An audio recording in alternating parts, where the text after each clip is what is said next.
आणि यानंतर एक महत्त्वाची अपडेट पाहूया। काँग्रेसमधून नुकताच भाजपमध्ये आलेले काँग्रेसचे माजी मंत्री पद्माकर वळवी यांनी पातळी सोडून मुख्यमंत्र्यांवरती टीका केली। त्याचसोबत महायुतीवरही कडाडून हल्लाबोल केला।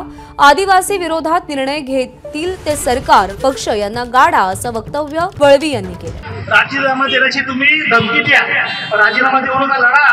आदिवासीने तुम्हाला लढण्यासाठी पाठवलेलं आहे। पहिल्यांदा तुम्ही सरकारला धमकी द्या आणि जर सरकारने धनगरच्या बाबतीमध्ये काही निर्णय घेतला, आदिवासींच्या योजना देण्यासाठी काही जीआर काढला, तर आमदारांनी राजीनामा देण्याच्या बरोबर पेक्षा या एकनाथ शिंदे साहेब या शिवसेनेचे आणि भाजपचे कोणी उमेदवारी करू नका म्हणजे झालं, उमेदवारी करू नका पण झालं। म्हणजे आदिवासी भागामध्ये ह्या पार्ट्या चालल्या नाही पाहिजे, हे राजकारण चाललं नाही पाहिजे। पण जो सरकार जो पक्ष आदिवासींच्या विरुद्ध अशा प्रकारचा निर्णय घेईल त्यांना त्या ठिकाणी जमिनीमध्ये काढल्याशिवाय आपण शांत बसायचं नाही, हे मला आपलं सांगायचं।